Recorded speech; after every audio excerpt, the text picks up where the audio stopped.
자, 26학년도 고2 모의고사 3월 38번입니다. 자, there are several ways, 여러 가지 방법이 있다. 요거 make believe라는 말이 가상놀이에요. 인척하는 놀이. 뭐뭐 인척하기. 뭐 예를 들어 내가 괴물인 척하기, 뭐 그런 가상놀이를 말합니다. 가상놀이의 참가자들은 주로 누굴까요? 뭐뭐 인척하는 애들은 어떤 애들일까요? 어렸을 때 너네들 많이 해봤잖아. 내가 슈퍼맨이다 하면서 소파에서 막 뽕 하고 뛰어내리고 뭐 망토 하나 두르고 한 거. 그런 참가자, 꼬맹이들이죠. 참가자들이 다른 참가자, 다른 꼬맹이들 말합니다. 다른 참가자에게 허구적인 세계. 왜 허구적인 세계라고 할까? 자, 나는 슈퍼맨이다. 너는 뭐라고 하지? 슈퍼맨의 악당이 이름이 뭐냐? 배트맨. 아, 배트맨이 악당이냐? 압착하는데요? 그래, 그렇다고 그래. 압착가서가 배트맨이랑. 아, 그것도 있다.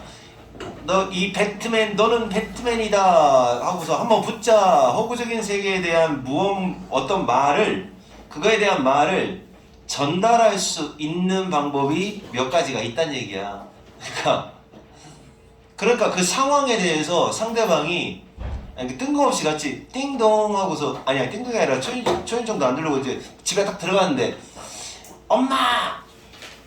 내 검을 받아라! 이 나쁜 놈! 갑자기 그래. 그러면 이제 엄마한테. 그러니까 엄마는 뜬금없이 딱 듣다가 말고, 이 녀석이 make believe 놀이를 하고 있구나. 가상 놀이를 지금 하고 있구나. 라는 사실을 그 다른 참가자들한테, 엄마라는 참가자들한테 알려주는 방법이 몇 가지가 있다라는 거예요. 되게 유치한 내용입니다. 때때로 이러한 메시지들은 발산된다. 자연스럽게 참가함으로써 그 허구적인 세계에 참가하는 결과로 발산이 되기도 한다. 그러니까 엄마가 갑자기 어떻게 하는 거야? 그래, 이 나쁜 슈퍼맨 녀석, 나도 나의 분노의 주먹을 받으렴. 이런 식으로 딱 그 메시지를 바로 받을 수도 있어요. naturally, 자연스럽게 발산되는 경우도 있다. 예를 들어 말하여진 것, 행위된 것, 한 플레이어에 의해서 뭐 하는 동안에 배역을 맡는 동안에 이 플레이어가 말한 그것이 몇 가지를 전달하는 경우가 있죠. 허구적인 몇 가지, 세상에 허구적인 거짓인 거잖아요. 몇 가지를 전달하는 경우가 있다. 그 상황인 거예요. 자, 전달하는 방법이 있다고 했잖아. 그러니까 상황을 한번 상상을 해보면 별로 어렵지는 않습니다. 집에 어린애가 있으면 더 좋은데, 어린애가 갑자기 나타나갖고 아빠!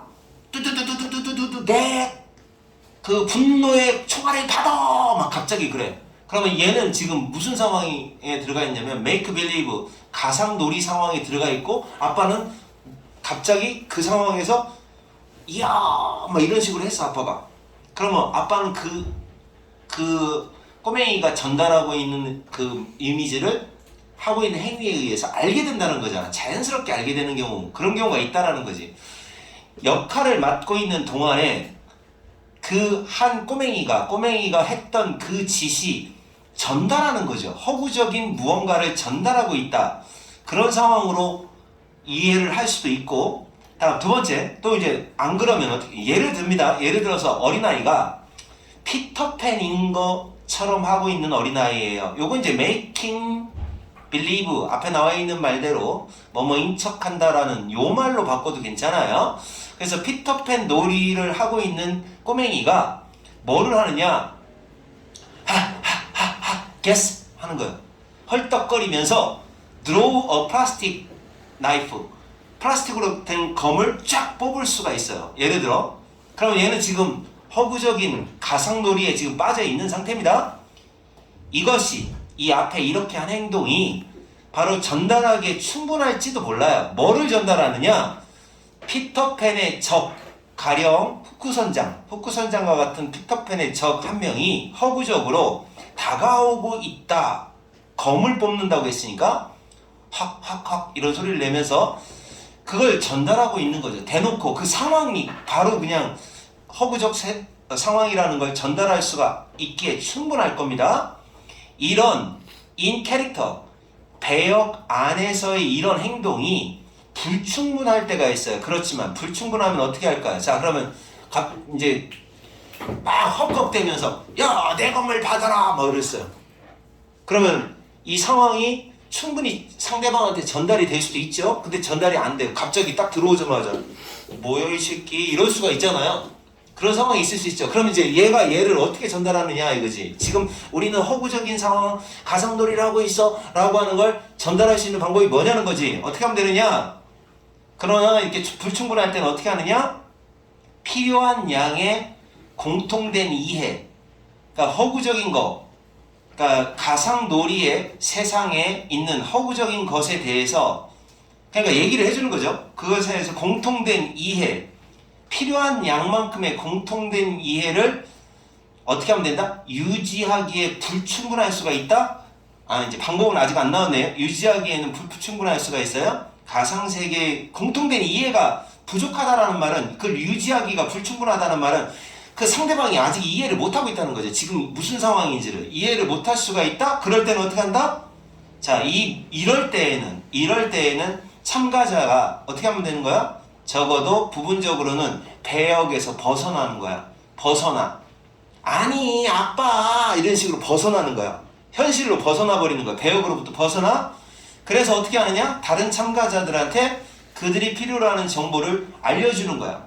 알려주는 거야. 그러니까 내 건물 받아라! 라고 이렇게 하고 있어. 근데 이제 아빠가 눈치가 빠른 사람이라서 그래 나는 후크다 이렇게 하면 좋은데 아빠가 눈치가 없어가지고 너 뭐 왜? 무슨 일 있어? 이렇게 한단 말이야.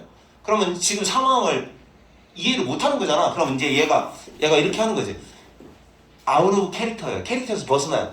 아니 아빠 지금 후크 선장이 쳐들어오는 지금 장면이란 말이야 라고 배역에서 벗어나서 정보를 주는 거죠. 여기 give other information이잖아요. 그들이 필요로 하는 정보를 다른 참가자들한테 제공을 해주기 위해서 잠깐 벗어날 수도 있다라는 거예요. 벗어나긴 한다.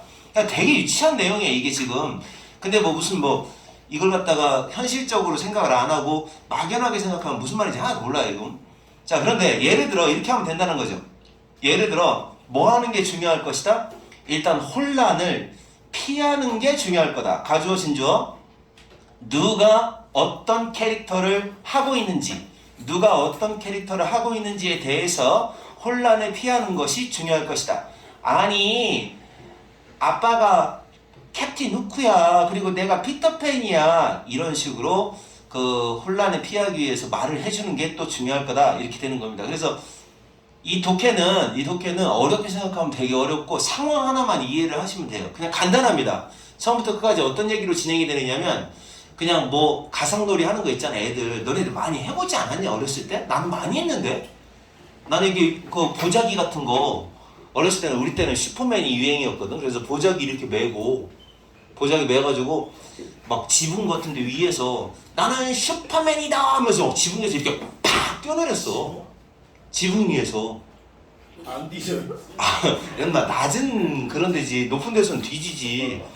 그러고 막 계단 같은 데 막 뛰어다니면서 막 칼 같은 거 하나 있으면은 칼도 플라스틱 칼이 아니야. 그때는 플라스틱 칼 가진 애들은 부잣집 아들이었어.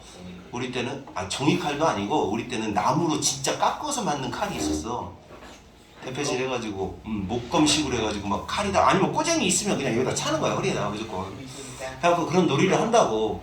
어렸을 때 많이 했던 놀이인데 그런 가상놀이를 할 때 그 상황이 어떤 상황인지에 대한 설명을 할 때 자연스럽게 이해가 될 수도 있지만 하지만 이해가 안 될 때는 가끔 아니야 상황에서 벗어나가지고 이런 상황인 거야 라고 얘기를 해주는 방법도 있다라는 거죠. 그러니까 이 독해는 별로 의미가 없는 독해이긴 합니다. 왜냐면 다만 이거가 내 생각에는 순서 문제 같은데 순서나 아니면 그 끝에 있는 38번이니까 그거겠다. 불필요한 문장 찾기나 아니면 자리 찾기 문제 그걸 내기 위한 거지 주제나 어떤 내용이 뭐 굉장한 건 아닙니다. 자, 이런 얘기예요. 알아들었죠? 네. 자, 20번으로 가겠습니다. 20번으로 가야 돼요. 이제 정호는 지금부터 숙제하세요. 그리고 18, 19는 안 합니다. 왜요? 뭘 안 해? 아 해줘도 되는데 해줘도 됩니다. 근데 18, 19는 워낙 또 그거잖아요. 뭐 하나니? 생물이라서 그래요. 좀잘 다치요 저거. 하나기 됐어. 스치. 뭐라고? 실수. 뭐라고 문제? 자 20번 가겠습니다. 20번. 왜 옆이 되냐? 자 20번 보고 있어? 지랄. 잠깐만 이게 20번이냐? 어떤 19번이냐? 이런 옆에서 한국이야. 연필 자체가 간지야. 운동 옆이. 간지. 자 여러분 지금 너네들 트랜지션 전환기냐? 전환기가 의미하는 게 뭔지 알아? 사춘기거든요. 그런 것도 인생의 전환기고 2차성지. 그런 때도 이제 아주 중요한 전환기고 그 학기 초가 보통 전환기잖아. 그 전환기 때는 자 독해 내용 이런 내용이야. 이 전환기가 되면 학기 초 같은 경우가 전환기인데 전환기 때는 일단 너무 한 가지에 집중하지 말고 친구 사귀는 거 집중해라 이런 얘기입니다. 근데 이게 사실 애들이 여학생들은 잘 지키는 내용이에요. 여학생들은 학기 초에 굉장히 예민하고 그리고 뭐 친구 같이 밥 먹을 친구 구한이라고 막 이리저리 동분서주하고 그런 네트워크를 자기만의 네트워크를 확장하려고 되게 노력을 하죠. 자 요렇게 자 봐 요렇게 5분 컷이에요. 여성 놓치지 마. 한 번에 딱 이해하고 말어. 알았어? 자 봐 새로운 상황으로 들어갈 때 새로운 상황으로 들어가는 것 전환기 많은 사람들은 이렇게 판단한다. 걔네들이 새로운 것을 새로운 것에 숙달해야 할 필요성, 숙달할 필요가 있겠어 라고 판단을 한다. 그죠? 그러니까 새로운 거를 빨리 익숙해져야겠어. 새로운 것에 빨리 익숙해져야 돼. 이렇게 생각할 수가 있어. 자, 이러한 목적을 위해서 그들은 뭐를 줄이느냐? 그들의 사람들과의 유대관계를 줄이고 사람들의 유대관계 또는 활동 이런 걸 줄인다. 1번, 2번 두 가지. 둘 중에 하나를 줄이는데 그들의 목표를 위해서 방해가 되는 디스트랙트, 분산시킬 만한 그런 행동들을 줄이는 경향이 있어요. 그러니까 이제 다시 말해서 사람들하고 친한 거 그거 잠깐 접어두고 그 다음에 이제 그 숙달을 위해서 그 상황 숙달을 위해서 그 목표에 방해가 되는 그런 활동들은 안 한다는 거죠. 하지만 그거 실수래요. 그렇게 하면 안 된대요. 그러니까 이제 지금 사람들은 이걸 해야 되잖아요. Master what's new 이걸 해야 되잖아. 새로운 것에 좀 빨리 익숙해져야 되는데 그러다 보면 다른 행동도 안 하고 그 다음에 사람들하고의 만남이라든지 이런 커넥션즈도 다 없애고 하는데 이게 잘못이래요. 그럼 어떻게 해야 되느냐? 너무 집중을 해버리는 것은 어떤 결과를 초래할 수가 있다는 거죠. 바로 이런 결과를 초래할 수 있다는 거예요. 봐요. 디멘션이라는 단어가 뭡니까? 디멘션 말해봐요. 차원이죠. 근데 un이라는 말 나왔어요. 하나라는 말 나왔어요. 그럼 뭐예요? 결국 1차원적이다라는 말. 1차원적이다라는 말은 무슨 뜻일까요? 한 가지 차원이 된다라는 것은 무슨 얘기야? 한 가지 상황에만 몰두한다는 뜻이에요. 매몰된다라는 얘기예요. 한 가지 상황에만 빠져든다. 이렇게 돼버릴 결과가 초래가 되는 거죠. 자, 그러면 너는 거의 해결책이 없게 되는 거죠. 거의 해결책이 없어요. 그 뭐에 대한 해결책이 없느냐? 미세 스트레스예요. 짧게 들어오는 스트레스가 있잖아요. 사람은 원래 미세 스트레스를 받아요. 조금 받는 스트레스를 해결하지 못한다는 겁니다. 불가피하게 너를 폭격하는 폭격한다. 밤이 원래 폭탄이죠. 자, 그때에 너를 하는 그런 미세 스트레스를 해결하지 못한다는 겁니다. 너무 집중을 해버리면. 그래서 어떤 상황이 힘들 때 그런 어떤 전환기 동안에 이게 전환기입니다. 전환기라고 하는데 전환기라는 게 별거 없어요. 넘어가는 시기를 말하니까 1학년에서 2학년으로 넘어가는 그 학기 초 아니면 중학교에서 고등학교로 넘어가는 그 학기 초 이럴 때에는 그 상황을 빨리 내가 적응해야겠다라는 생각에 집중을 하다 보면 친구도 안 만나고 또 친구도 안 만나고 뭐야 하고 맨날 하던 짓도 안 하고 PC방 가던 것도 안 하고 뭐 이렇게 돼버리면 어떻게 되느냐? 스트레스 만빵 받는다 이거죠. 좋은 방법이 아니래요. 자, 그래서 일단 상황이 힘들 때 그럴 때는 넌 거의 네 인생에서 그 스트레스를 반격하여 균형을 잡는다. 대항하여 균형을 잡는다라는 말이 카운터 밸런스입니다. 너네들 혹시 권투에서 카운터 펀치라고 들어봤어요? 네. 상대가 펀치가 들어오잖아요? 그럼 그거를 맞받아쳐 같이 치는 게 카운터 펀치예요. 그래서 카운터라는 건 맞받아서 균형을 잡아주는 겁니다. 대항하여 균형을 잡아줄 수 있는 그 밖에 다른 것은 없다. 그러니까 다른 방법이 없다라는 거죠. 스트레스를 해결할 수 있는 방법이 없게 된다는 거죠. 네가 힘들 때 그런 전환기에서. 그래서 이제 한 가지만 집중하게 되면 스트레스를 도저히 견뎌내지 못하게 된다. 안 좋은 방법이죠.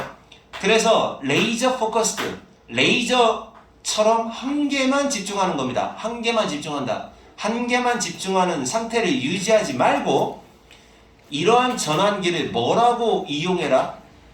출발점이다 라고. 내가 지금 집중할 때가 아니라 내가 지금부터 시작이야 라는 점핑 오프 포인트로 보라는 얘기예요. 점핑 오프 포인트가 바로 여기거든요. 이렇게 왜 물이 있으면 여기가 퍽 뛰는 거 여기를 말해요. 그러니까 출발점이다 라고 보라는 얘기죠.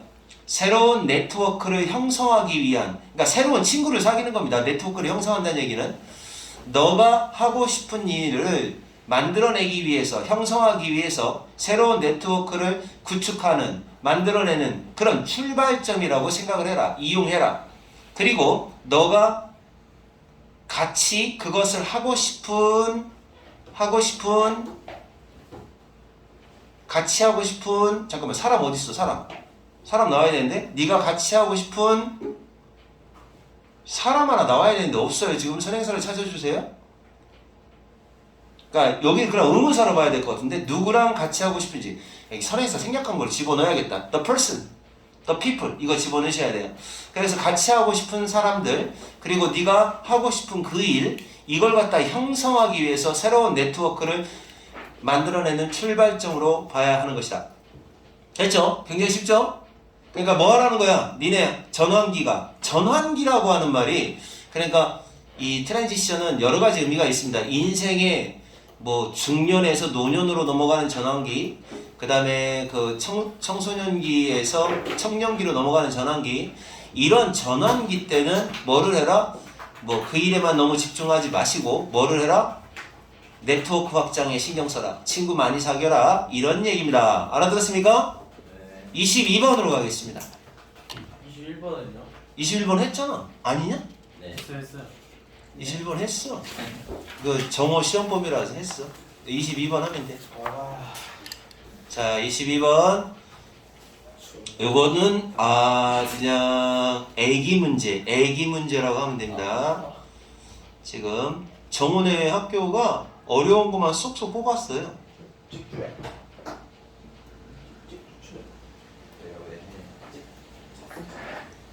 그래서 정훈의 학교 꽤 어렵고 나머지 건 어렵지 않습니다. 자, 요거는 무슨 독해냐면 이런 얘기입니다. 22번 독해는 야, 너네 혹시 터미널 가봤냐? 터미널 시외버스 터미널, 버스 터미널 가봤냐? 네, 나왔죠. 인준이 집에서 올때. 그러니까 이제 가봤는데 혹시 너는 공항 가봤냐 그럼? 네. 야, 공항 가면 너네 이게 가봤어? 1층, 2층, 3층이 있으면 그거 알아? 국제선은 3층에서 타고 국내선은 2층에서 타고 이렇게 구분되는 거 알아? 아니요. 공항 가면 그래. 샤프시 없다. 그러니까 이제 이렇게 엘리베이터 타고 올라가잖아. 그러면은 엘리베이터 타고 올라갈 때 국제선을 출발하는 사람은 3층으로 가서 3층에서 수속을 밟아야 되고 국내선을 타는 사람은 2층에서 수속을 밟고 이런 식으로 구별을 해놨거든. 근데 이 사람 얘기는 무슨 얘기냐면 터미널도 마찬가지로 매일매일 출퇴근하는 사람이 이용하는 공간하고 그 다음에 매일매일 출퇴근하는 사람 아니면 어떤 사람이야? 시외버스를 탈 때 매일 출퇴근하는 사람이 있고 또 뭐가 있어? 가끔씩 이용하는 사람이 있잖아. 그래서 가끔씩 이용하는 사람하고 그 다음에 매일매일 출근하는 사람하고 구별이 되는 공간으로 만들어주는 게 좋은 터미널이다 라고 얘기하는 독해야. 뭐라고 했는지 얘기해봐. 다시 말해주세요. 어? 다시 말해줄게 천천히. 그러니까 그 시외버스 터미널에 너 혹시 그 고속버스 터미널 가봤어? 여기 복터? 네, 가봤죠. 복터 가면 거기서 버스를 이용하는 사람 종류가 두 종류야. 하나는 출퇴근을 매일 하는 사람. 또 하나는 가끔만 서울 가거나 어디 멀리 지방 가거나 하는 사람. 예. 그랬을 때 이 사람 얘기는 가끔만 가는 사람하고 매일 출퇴근하는 사람하고 구별되는 공간으로 만들어주어라 이런 얘기야. 그게 또 왜 그런지는 모르겠지만 그러는 게 좋대. 노진님. 근데 이용객이 많으면 진짜 구별하는 게 좋을 수도 있죠. 그렇죠? 맞습니다. 예를 들어 내가 출퇴근자야. 네. 그러면은 내가 매일매일 출퇴근하는 사람이면 사실은 그 공간이 식당이 많을 필요가 없어. 식당이 필요가 없어. 솔직히 출퇴근하는 사람이 터미널에서 식사할 일이 있어? 왜 없지? 식사는 없지. 집에 가서 밥 먹고 밥 먹지 뭘로 거기서 먹고 가. 근데 가끔 가다가 여행 온 사람들이 이용한다. 그러면 식당 이용하겠지요. 그 얘기입니다. 그래서 요거 집중 한 번만 하세요. 갑니다. 자, 인터시티가 시외입니다. 시외. 도시와 도시 사이야. 도시와 도시 사이. 보통의 시외를 이동하는 사람은 시외 여행객은 천천히 보통 시외 여행객이야. 어디 한번 서울 한번 가려고 해. 가끔 가는 사람이야. 출퇴근하는 사람 아니야. 이 사람은 여기는 터미널이 아니라 역이네요. 역 지역을 천천히 통과해 이동을 해요. 어슬렁거리며 다닌다는 거죠. 그치? 그러니까 너네들 대전역에서 딱 사람들 쳐다보면 알아. 아, 저 사람은 출퇴근하려고 기차 탈 때 출퇴근 때문에 왔다 갔다 하는 사람이다. 그럼 되게 바빠요. 근데 여행객이면 어떻게 해요? 어슬렁 하면서 시간 맞춰서 오죠. 패신저, 승객은 익숙하지가 않겠죠. 왜 익숙하지 않겠어? 말해봐. 그 루틴에 익숙하지 않습니다. 왜? 많이 안 보여. 자주 이용하지 않으니까. 그쵸? 익숙하지 않고 그리고 매기지를 갖고 있어요. 짐을 많이 갖고 다녀요. 특징이 익숙하지 않다. 배기지를 많이 갖고 다닌다. 다뤄야 될 수화물이 많고요. 그리고 체크는 사실 체크인이에요. 맡긴다는 얘기예요. 맡기고 리트리브는 다시 찾아오고 맡겨야 되거나 찾아와야 될 배기지를 갖고 있다라는 두 번째 특징. 첫 번째 익숙하지 않다. 두 번째 짐이 있다. 다음 세 번째 오래 기다린다. 커넥션을 위해서 오래 기다린다는 얘기죠. 커넥션. 여기서 커넥션은 무슨 뜻으로 쓴 거예요? 뭘까? 갈아타는 거. 연결편. 그 가라? 환승. 그렇죠. 이제 여기서는 기차를 예를 드는데 우리나라는 조그마하니까 환승 같은 거 거의 없어요. 근데 우리나라 조그마하니까. 근데 미국 같은 나라는 비행기 환승하듯이 환승을 합니다. 되게 오래 기다려요.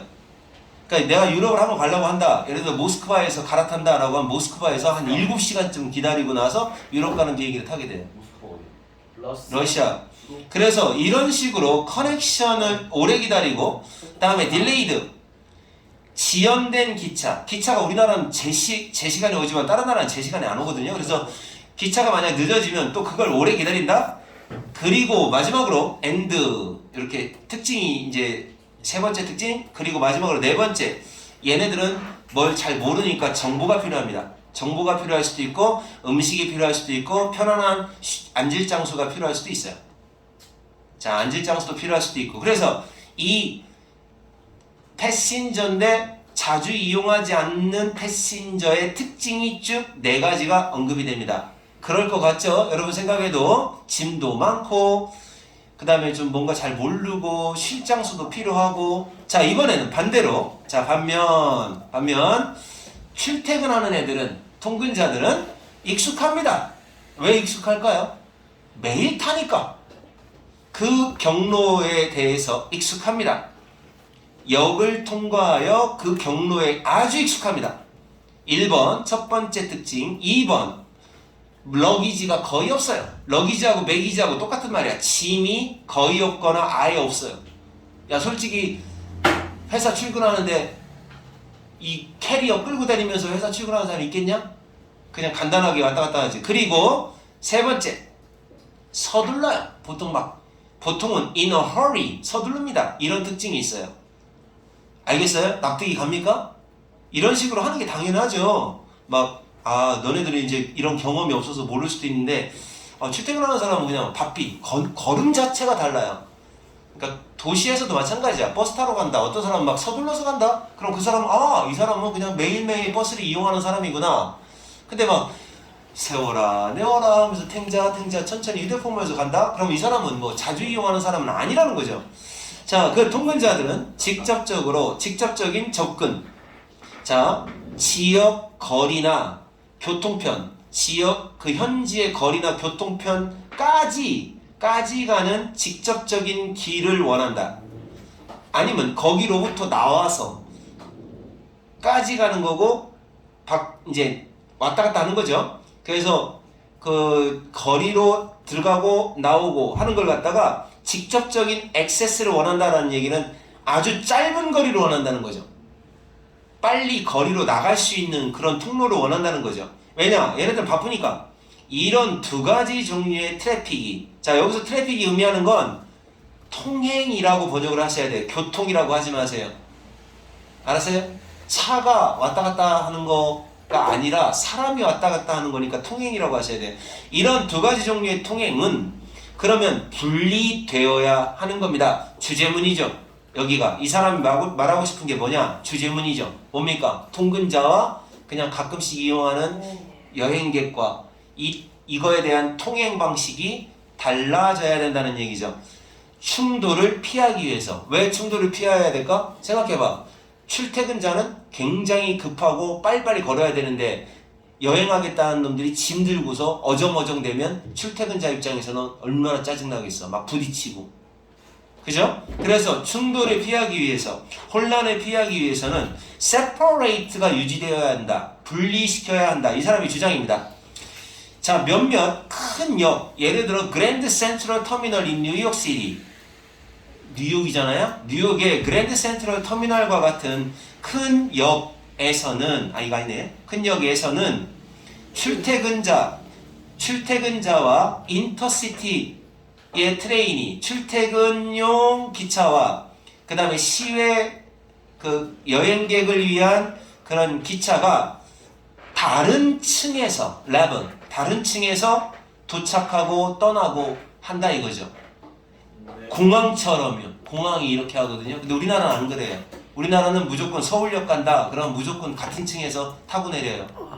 근데 이제 공항은 안 그렇거든요. 공항은 국내선과 국제선이 구별이 되고 그런 것처럼 여기도 출근자하고 가끔씩 여행하는 사람하고의 통로를 이게 레벨을 바꿔야 된다라는 거죠. 더 작은 역에서 구별되는 플랫폼이 뭔지 알죠? 그러니까 플랫폼은 이제 기차를 타는 장소입니다. 이게 사용되어야 한다. 그리고 또 통행의 루티드가, 그러니까 루티드 되는 통행입니다. 그러니까 뭐 할 수 있도록, 여기서는 루티드를 동사로 썼어. 트래픽, 통행이 통로를 가져야 한다라는 말이에요. 얘가 동사예요. 뭐 할 수 있도록 통로를 가져야 되느냐? 움직임의 두 가지 라인이 교차되지는 않도록, so that, 뭐하지 않도록? 교차되지 않도록 통행의 루트를 정해줘야 한다. 경로를 정하다. 이렇게 하세요. 경로를 정해줘야 한다. 이렇게 됩니다. 그리고 이게 수동형이기 때문에 얘가 생략된 거예요. 요렇게. should be routed. 경로가 정해져야 한다. 수동형이야. 알았습니까? 자, 요것도, 조금 남았네요. 몇 가지 사례에서 분리된 역이 지금도 사용 중이긴 하다. 명확하고 간결한 방향과 그리고 경로에 대한 신호, 경로 신호, 경로 표지판, 그리고 다른 수단, 그 다음에 경로 배정, channelization, 경로 배정의 다른 수단, 이런 것들이 사용이 되면 바람직하다.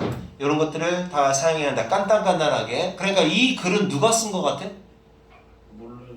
철도청 행정 업무를 보는 사람들이 주장하는 내용 같아요. 지랄하고 있네. 아이고 씨. 쓸데없는 내용인데 너무 이거? 너무 쓸데없는 내용. 아유 어차피 이런 내용도 나와야 그래도 머리 한번 식히는 거지. 그럼 맨날 막 어려운 내용만 나오면 되겠어? 맞는 말. 안 그래? 문제 유형이 그래. 원래 빈칸 쪽 계통은 걔 머리 골치 아프게 만들지만 이런 내용들은 그냥 아 그렇구나 하고 넘어갈 수도 있죠. 그렇게 생각하면 되죠. 알았어요? 왜? 자 29 가겠습니다. 29 아몇 개 남았지? 2개 남았어. 왜? 지금 3개 했는데? 3개 했으니까 2개 남지. 2개 남았어. 5개 하게 그럼 6개 할래? 아 4개야 4개. 너 이 3개 중에서 이해 안 된 거 말해봐. 없어요? 뭐가 제일 쉽냐? 그거 슈퍼맨. 그거 슈퍼맨 도끼 되게 어려워. 어려운 도끼인데 그냥 상황을 생각해서 그냥 예를 들어 설명한 거지 단어는 되게 어렵거든. 너? 그럼 존나 뭔데? 29번. 자 29번 하면 뭔가 무거워 보이지 않냐? 문제가? 여기가 29번, 30번이 이제 어려워지기 시작하는 파트인데 아? 잠깐만 내가 30분까지만 한다고 그랬어? 네. 알겠어. 자 29번 가보겠습니다. 26번은 너네 나오냐? 안 나오지 않냐? 혹시 나중에 시간 날 때 해줄게. 조금만 해가지고. 진짜 안 보여? 자 이렇게 보겠습니다. 요거는 뭐냐? 29번 독해는 간단하게 여기다 내용부터 설명을 해줄게요. 여러분 Industrial Revolution 산업혁명 몇 세기예요? 18세기요. 잘하네. 18세기? 19세기야. 18세기 후반입니다. 그러니까 18세기 후반 영국, 그다음에 이제 그 프랑스라든지 독일 같은 나라는 19세기. 이 산업혁명이 근대화를 만든 게 산업혁명인데 이 사람 주장은 뭐냐? 산업혁명의 결과로 사실은 현대식 공장이 만들어진 겁니다 라고 얘기하는 거야. 현대식 공장을 탄생시킨 게 산업혁명이라는 거죠. 아 이거 기술 시간에 배운 사람 알 거예요. 산업혁명 당시에 공장에서 사용했던 굉장한 기계가 있어요. 그게 뭘까요? 증기기관 이런 거 아니에요. 벨트. 어? 벨트. 공장을 진짜 오늘날처럼 만들어 놓은 기계가 있어요. 그게 뭘까? 컨테이너. 어? 아 비슷해요. 컨테이너 벨트 같은 거. 그래 컨테이너 벨트가 아니고 뭐지? 무슨 벨트지? 이거 뭐 이게 전달하다의 뜻을 나타내는. 한 글자만 바꾸면 돼. 다 맞췄어. 컨포먼트. 아니 컨테이너는 박스고 컨테이너 박스고 이거 쫙 하는 거 있잖아. 컨베이어 벨트. 그렇지 컨베이어 벨트. 와, 나 이거 지식 플러스 영어잖아. 그러니까 컨베이어 벨트가 도입된 것 때문에 현대식 공장이 사실은 된 게 산업혁명의 역할이야. 근데 이 도켓은 그거 얘기가 나오진 않아요. 그 얘기가 나오진 않는데 어쨌든 산업혁명은 현대식 공장을 탄생시킨 계기가 된 사건이다라고 얘기하는 독해입니다. 이해 갔어요? 예. 자 그러면 내용 보자. 근데 여기서 피아노 공장을 예로 들어요. 너 지금 너 영상 다 찍히고 있어 알아? 내 모습이? 여기 있잖아 인마 여기 이거 다 찍혀. 여기 CCTV 내용도 역시 이거와 함께 같이 교차시켜서 해야겠다. 이렇게 화면에서 내가 편집 기술만 있으면 여기다 화면에다가 이렇게 작게 하는 거 있잖아. 쌤 이거 못하잖아요. 못하지 물론 못하는데 할 수 있으면 같이 하면 좋겠다. 애들 반응문 안 했마. 그리고 이거 보는 사람도 없어. 따가워. 자 산업혁명은 봐봐. 야, 집중하라고. 단지 새로운 재료 또는 새로운 기계, 새로운 재료나 새로운 기계를 발명하는 것 그 이상의 일을 해냈다. 그러니까 우리가 산업혁명 생각할 때는 증기기관 하는 새로운 재료는 뭔가 떠오르는 게 없어. 야 산업혁명 당시에 뭐지? 석탄인가? 석탄이나 재료가 새롭게 발명이 됐나? 몰라. 이때 발명된 재료가 뭔지는 모르겠고 기계는 알겠어. 증기기관은 알겠지. 증기기관은 아니까 그거에 발명된 거 그 이상의 일을 했다. 그 이상의 일이 뭐다? 공장을 현대화시켰다는 얘기죠. 자, 그 산업혁명은 새로운 과정을 발명해냈다. 그래서 산업혁명이 한 일 뭐다? 새로운 재료가 아니라 새로운 과정을 만들어냈다. 제조를 위한 새로운 과정을 발명했다. 그게 바로 뭐다? Modern Factory다 이거죠. 현대의 공장. 근데 사실 여기에 그 사이에 현대 공장이 될 수 있었던 건 바로 뭐가 있었다? 컨베이어 벨트가 있었다라는 거죠. 이게 나와야 돼요. 컨베이어 벨트라는 게. 이거 지금 엄청난 분업의 그 혁명을 일으킨 거예요.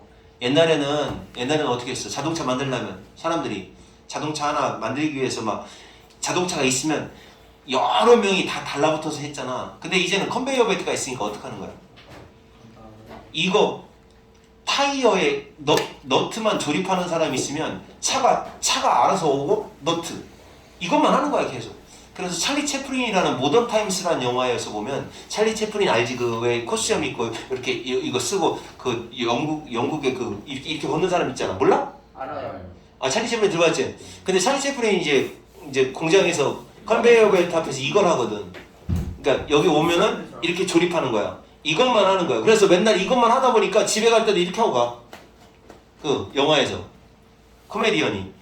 그래서 그렇게 이제 컨베이어 벨트 때문에 대량 생산이라는 게 이루어질 수 있었던 거지.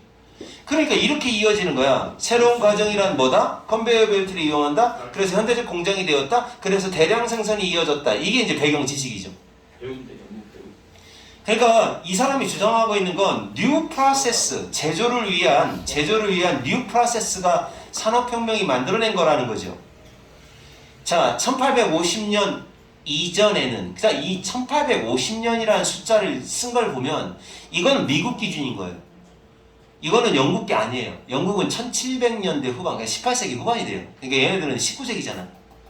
그러니까 이 이전, 약 1850년 이전 산업혁명 전에는 대부분의 피아노 공장이 여기가 얘가 되는 거예요. 지금 피아노 상점이 도제 시스템을 이용했다. 도제가 뭔지 알아요? 도제?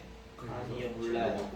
도제라는 건 뭐냐면 지찬쌤이 우리하고는 도제인 거죠. 알바? 이제 뭐냐면 일을 배우는 뭐 그런 같이 일을 배우면서 도와주는 사람. 이게 도제죠. 그래서 제자라고 생각하면 됩니다. 기술의 제자.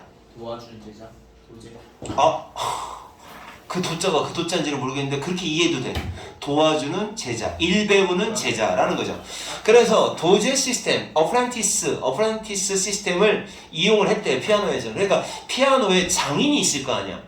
그 장인의 기술을 배우려고 제자들이 돈 조금 받고 일해주는 거죠. 아니 돈을 아예 안 받고 일하는 애들도 있어요. 그냥 굉장한 장인인 경우에는 돈을 아예 안 받고 선생님 동창 그 초등학교인가 중학교 동창인가 하는 놈 뭐 잘 기억도 안 나는데 그 놈이 바이올린 만드는 애인데 바이올린을 어떻게 하다 나중에 뭐 배웠나 봐. 바이올린 만드는데 바이올린 하나에 1억씩 받아요. 그러니까 그 장인한테 배워가지고 마스터한테 배워가지고 니네들도 할 거 없으면 그런 어떤 마스터가 될 만한 사람 밑에서 몇 년 일 배우세요.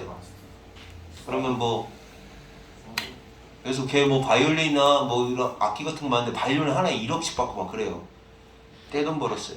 In which 그 도제 시스템에서는 그러니까 뭘로 고쳐요? 웨어로 고쳐요. 도제 시스템에서는 마스터 빌더가 그러니까 이걸 뭐라고 그래요? 스승이죠. 숙련된 마스터 그러니까 숙련된 뭐라고 하냐? 우리는 명인이라고 하면 명인? 장인? 어떤 말이 더 멋지냐? 사부님. 그러니까 왜 일단 어떤 한 분야의 거장 이런 거장이 더 어린 워커들을 가르쳤다는 거죠. 가르쳤다. 이 도제 시스템을 설명해 주는 부분이에요. 기술을 가르쳤죠. 그 직업의 기술을 가르쳤다. 보통은 몇 년에 거쳐 몇 년 동안 가르치는 거죠. 막 밥도 해주고 막 그러면서 가르치는 경우도 있죠. 이게 바로 이제 피아노 샵이었는데 그러다가 자 봐요. 이제 아직 산업혁명이 오지 않았습니다. 더 큰 피아노 상점이 전문가를 역시 가지고 있는 거예요. 진짜로 가지고 있었던 거죠. 예를 들어 한 사람, 어떤 사람이냐? 그러니까 피아노 공장이 더 크면 야 봐봐, 이 위에서는 잘 들어, 이 단어가 중요한 거야. 어야 어. 자 봐봐, 어야 어. 한 명만 있어. 거장이 한 명만 있고 도제들이 있는 거야. 알았어? 근데 자 이제 조금 더 큰 피아노 상점은 뭐가 있느냐? 스페셜리스트야. 전문가들이 있는 거야. 이거는 거장이 아니라 전문가들인 거야.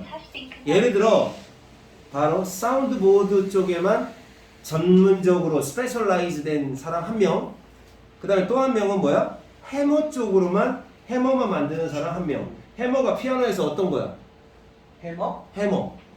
망치. 피아노 안에 망치가 있어. 뭐야? 아 그거다. 이 건반 이렇게 때리는. 그렇지. 딱 누르면 띵 하고 때리는 이 망치 있지.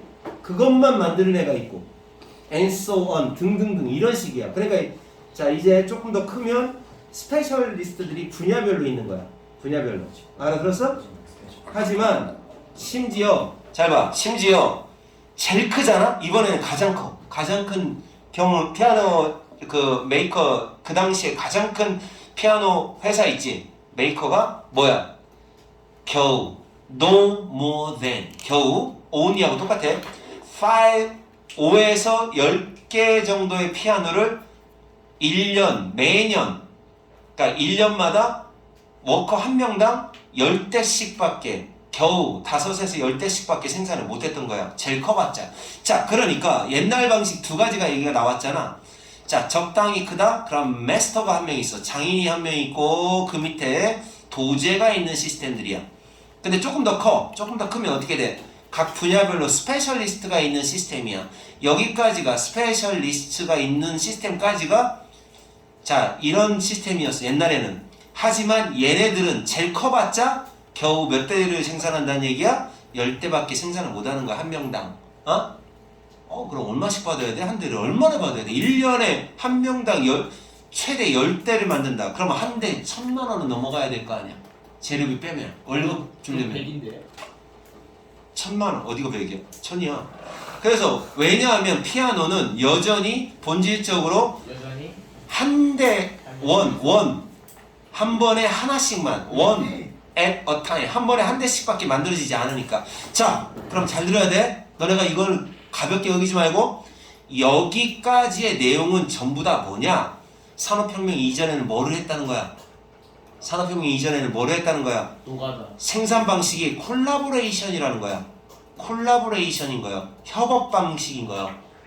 근데 산업혁명이 뭐를 만들어냈다? 이제 봐봐. 산업혁명이 분업을 만들었다는 거야. 분업. 요거를 갖다 좀 생각해야 돼. 깊이 있는 문제는 그렇게 나오는 거야. 자, 진정한 피아노. 자, 이번에는 어떤 표현을 썼느냐? 팩토리라는 표현을 썼어. 공장. 샵이라고 안 했어. 공장 개념이 나오는 거예요. 공장이 발달하는 것이 미국에서 처음으로 발생된 거야. 그러니까 미국에서 이제 처음으로 공장이 생겼는데 이제 그 공장 그 시작한 놈이 이놈이에요.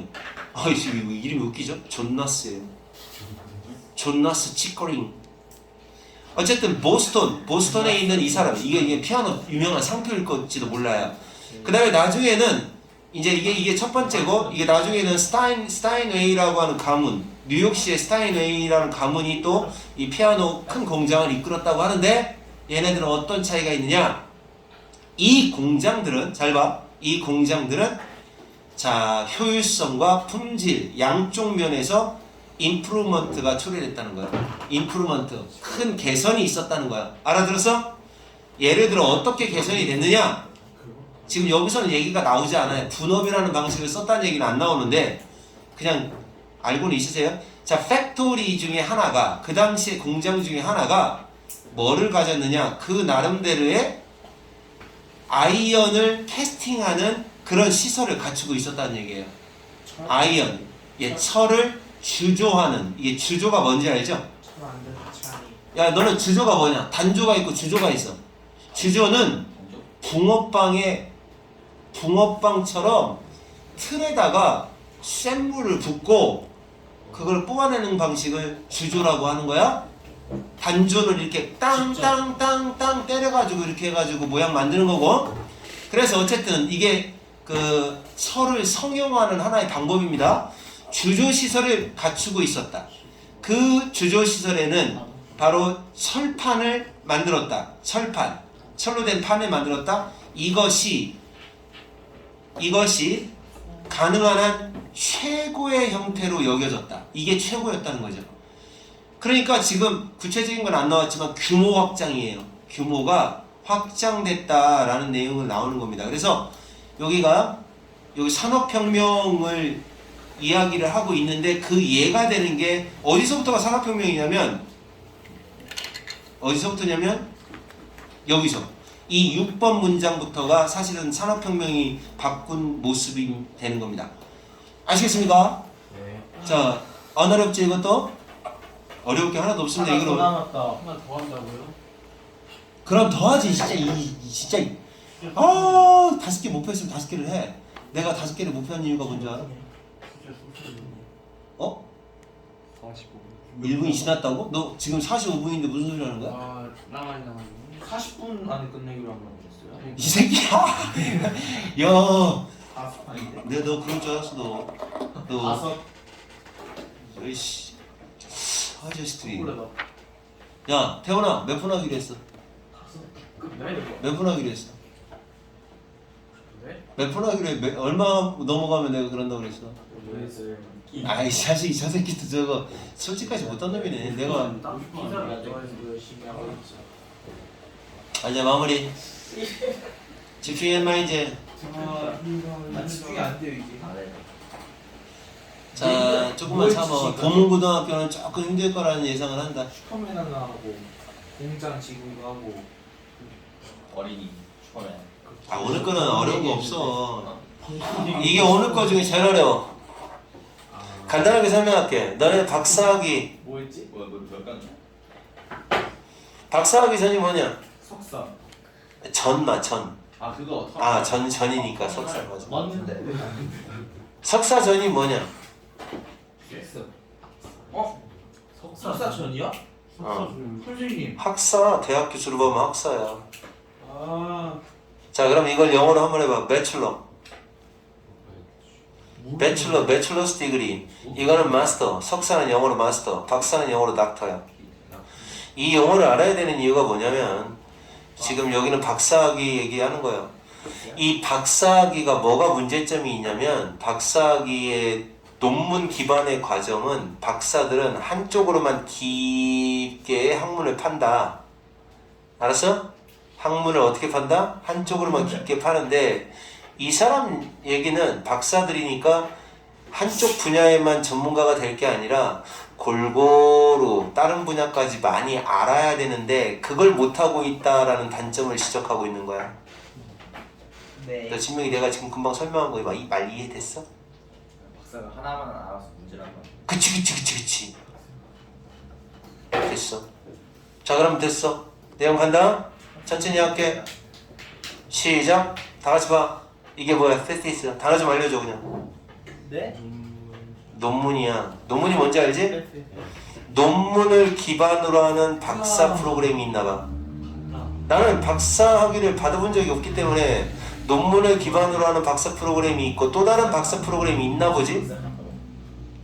야이 새끼야 여기 야 민재 네가 해 인마. 논문을 기반으로 하는 박사 프로그램에서 학생들은 일반적으로 뭐야? 상당량의 주제. 아 이거 여기부터 한 거야? 특정 주제를 뒤에서부터 그래 특정 주제를 연구하는데 연구하면서 많은 시간과 노력을 썼다. 상당량의 시간과 노력을 쓴다. spend 시간 ing spend 시간 ing 하나의 특정 주제를 연구하면서 시간과 노력을 엄청 들여요. 한 우물만 판다고 한 우물만. 이 깊은 다이브라고 할 땐 뭐라고 번역하면 좋겠어? 맛이다. 그러니까 명사로서 이 깊은 이 깊은 뭐? 몰두 특정 분야에 이렇게 깊게 몰두하는 것이 민재 것이 이거 통째로 가능하게 하다. 가능하게 하다. 뭐를 가능하게 하는 좋은 점은 있어.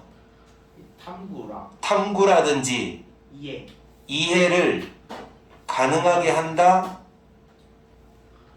할지라도 이거. 자 좋은 게 있어. 하지만 또한 안 좋은 점은 바로 이거야. 시우가 말해.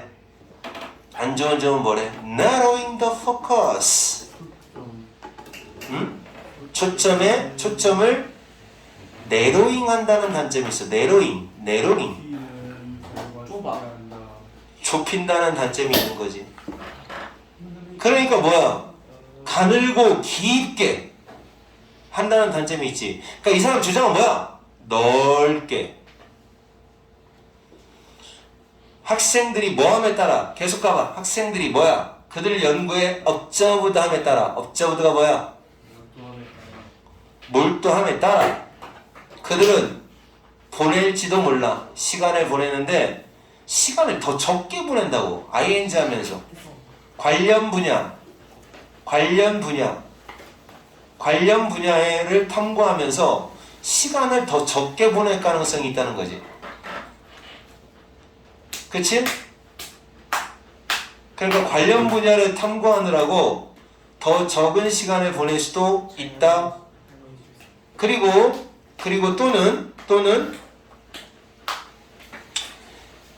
또는 기술을 획득하느라고 시간을 적게 보낸다. 자, 근데 중요한 게 뭐냐면 그들의 직접적인 학문 분야 외에서는, 다시 말해 자기의 직접적인 학문 분야가 아닌 부분에서는, 아닌 부분의 기술, 아닌 부분의 그런 관련 분야, 이런 쪽에서는 시간을 별로 안 보낸다는 거예요.